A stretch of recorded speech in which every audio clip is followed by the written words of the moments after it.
Dahil po sa Centenarians Act, makakatanggap ng 100,000 ang mga seniors na umabot ng 100 years old.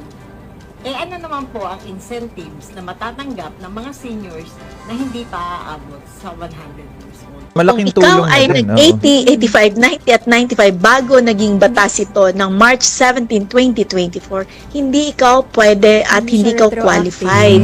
Pero may dalawa na namang bagay dapat natin ding maintindihan. Una, dahil ang pondo na ibinigay ng Department of Budget and Management sa atin sa NCSC simula January 1, 2025 hanggang December 31, 2025. Ibig sabihin, nag-milestone age ikaw sa panahon na itong taon na ito, tatanggap na po kayo.